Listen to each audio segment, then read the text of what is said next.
276 passengers were thoroughly lost this night, so everybody else was too. Although the ship had become battered to pieces on the shoreline rock, God had confirmed false prophecy from the angel's nighttime visit. It was not just a fortunate accident accomplished by human effort or by the manifestation of a promised deliverance by the God that Paul, Luke, and Aaron had trusted with their lives. It was a deliverance. It was not just crazy stuff. It was the deliverance. It was the manifestation of a promise. It was the show off of God.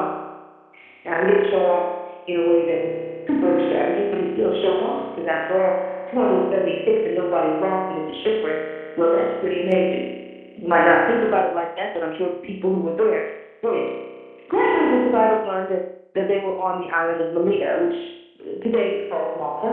It was roughly east out of Sicily. Using straight line measurement, there were 1,200 miles in Sicily, where they first boarded and still more than 400 miles from Rome. But then the next thing, in the past 2 weeks, the storm had driven them more than 500 miles from Fairhaven, where Paul had urged them to stay through winter. He told them, don't travel right now. You're going to have a shipwreck, but they didn't believe it. Luke marveled at the loving kindness shown repeatedly by the people of Malta. Those little kindness means the character went far beyond what was expected or far beyond what anyone would do in that time, especially for shipwrecked men. To appreciate this incident, it is crucial to remember what the conditions were, because driving wind and rain just crashed on the rock. In the midst of that storm, the weather made colder by blowing torrents. The islanders came out to the shore and managed to build a fire. Luke notes that the island people received us, everyone. They didn't have to. They didn't need to. But they did. They could have said to themselves, we're a safe world, God. Many of us would have. Hurricane storm room, and we're not going to say, shipwreck people. We say where we are, if you make it past the storm, when it's all over, we might come live in and keep you warm. So how did the inhabitants of Malta receive Paul and the other shipwrecked passengers? They were treated with great kindness, unsurpassed kindness, an unbelievable kindness, if you will.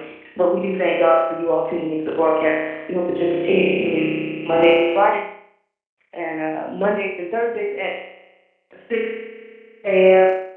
And we thank God for each and every one of you. We're going to take a break. When we come back from the break, we will begin to tell you a little bit more about what's going on in the series. Hold on. We'll be right back. Target Spreaker International School of Ministry is equipped, qualified, and certified members of the body of Christ for kingdom building in just 6 short weeks. You will receive your certification and ordination as a pastor, evangelist, prophet, teacher, apostle, or minister in the gospel. Call today. Classes are starting soon. 754-422-4200. And get on your way to ministry at the highest level. Target Spreaker International School of Ministry, here to equip, qualify, and certify members of the body of Christ for kingdom building. Call now and register today. 754-422-4200. Target Spreaker International School of Ministry, here to equip, qualify, and certify members of the body of Christ for kingdom building in just 6 short weeks. So call today and register. 754-422-4200. This is our slogan. We say that HIV will stop with me. If you can say that, you can do what you take a stand with us to say, if I have HIV, I will not spread. And if I don't have HIV, I will not acquire it. HIV stops with me because you are Collaboration for Restoring Families Incorporated and this radio station. Together, we can.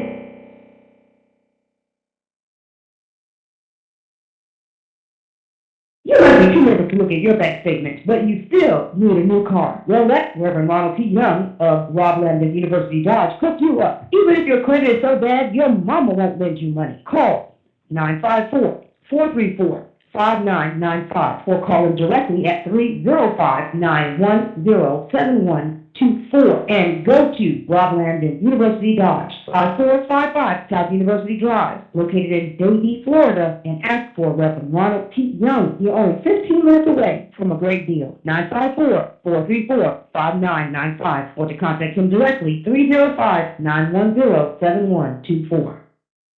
This is Maurice Griffin, and you're listening to Gets with Nikki D. Broadcasting from the Washington, D.C. studios of the National Life Platform, this is the Life Perspective, America's pro-life voice. And now, here's National Life President and pro-life perspective host, Carol Ryan. For 8 years, Ronald Reagan used his presidency to advance the cause of life. He very often used the Oval Office to speak out about the humanity of unborn children and challenge the country's abortion mindset. In 1983, President Reagan authored an essay in the pro-life quarterly journal Human Life Review. President Reagan's Abortion and the Conscience of a Nation was subsequently printed separately, and the book has been read and quoted widely. President Reagan's words in defense of human life have been a source of encouragement. They have challenged individuals from all walks of life, and he has skewered the lies of pro-abortion by using the truth about abortion and the right to life. All week, I'll be sharing some excerpts of President Reagan's words. Though they were written more than 2 decades ago, they still provide pro-lifers insight and encouragement into the greatest human rights cause. As President Reagan wrote, make no mistake, abortion on demand is not a right granted by the Constitution. No serious scholar, including one disposed to agree with the court's result, has argued that the framers of the Constitution intended to create such a right. Shortly after the Roe v. Wade decision, Professor John Hart Ely, who at the time of writing was Dean of Stanford Law School, wrote that the opinion is not constitutional law and gives almost no sense of an obligation to try to be. Nowhere do the plain words of the Constitution even hint at a right so sweeping as to permit abortion up to the time the child is ready to be born. Yet that is what the court ruled. He continues, as an act of broad judicial power, to use Justice White's citing phrase, the decision by the 7-man majority in Roe v. Wade has so far been made to stick. But the court's decision has by no means settled the debate. Instead, Roe v. Wade has become a continuing fraud to the conscience of the nation. Abortion concerns not just the unborn child, it concerns every one of us. The English poet John Donne wrote, "Any man's death diminishes me because I am involved in mankind, and therefore never sent to know or whom the bell tolls, it tolls for me." We cannot diminish the value of one category of human life, the unborn, without diminishing the value of all human life. We saw tragic proof of this truism tonight when the Indiana court allowed the starvation death of baby Joe in Bloomington because the child had Down syndrome. Many of our fellow citizens grieve over the loss of life that has followed Roe v. Wade. President Reagan noted to an audience that he found in health and human services believes, quote, "Abortion to be the greatest moral crisis facing our country today." And the revered Mother Teresa, who works in the streets of Calcutta ministering to dying people in her world-famous mission of mercy, says that the greatest misery of our time is the generalized abortion of children. President Reagan's words summed up the tragedy of abortion on demand that are still relevant today. In Roe v. Wade, the court preempted the will of the American people by acting in our place and deciding the fate of millions of unborn children and their mothers. Since the Roe decision, there have been nearly 50 million abortions. 50 million babies have died because of an exercise in raw judicial power. Tomorrow, we'll continue our examination of President Reagan's essay, Abortion and the Conscience of a Nation. And as always, for more information about today's episode or any other episode of Pro-Life Perspective, visit our website at www.prolifeperspective.com. You can also email me with any questions, carol@prolifeperspective.com. You've been listening to Pro-Life Perspective, National Life to Life, the nation's largest grassroots pro-life organization. For more information on today's episode and to get involved, visit our website at www.nrfc.org.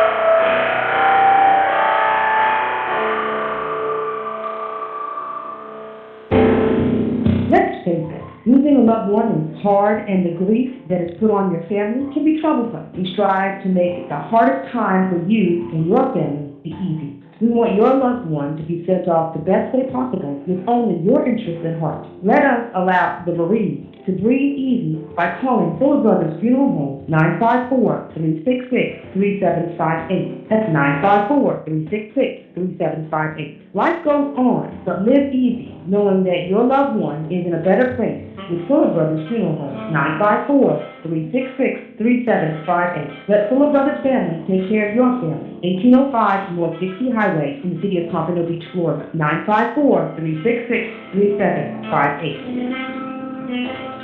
Today, over half of the AIDS victims are female in the United States. 60% of all the women across the United States who have the virus are black. 60% of all AIDS victims in the world are women from black America. Something to think about, something to know something about, something that complicated to change.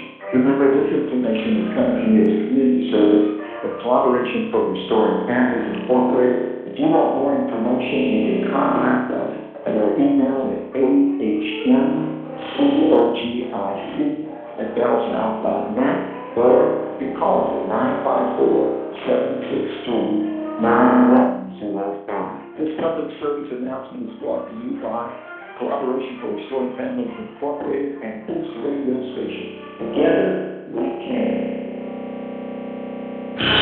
Here's a reminder. Don't forget to add Guts to your Facebook and Twitter so you can text in, call in, or use the social networks to voice your comments and opinions. Now back to the Guts Gospel Show. Right here on your favorite radio station.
How many of you agree God is blessing me right now? I know He's blessing me. He must be blessing you. And bringing me introspection. And right here on Gospel Night today, bringing the information to the transparency within South Florida and all over the world of the right talk show with a Christian point of view, hoping that you will have the guts to tell somebody about Jesus. I'm hoping to be. And we thank God for Him blessing me and you right now. Matter of fact, if you got up on this morning, if you're able to breathe, have activity of your limbs, then you know He's blessing you right now. God is blessing right now. Right now. Happy Veterans Day to all of you veterans out there. I do want to remind you that there is an interfaith service at the Fort Lauderdale Church of God in Christ, 6 p.m. on the 18th of November. Definitely want to make it there. And while you're making plans, just go ahead and pencil in the 16th as well. Today. And on the 25th, morning manna, but in the evening, congratulations for the College Street International School in Ministry. All this is happening at the Fort Lauderdale Church of God in Christ, 744 Northwest 12th Avenue in the city of Fort Lauderdale. As a matter of fact, all you need to do is text me. If anything happening at Fort Lauderdale, I'll let you know.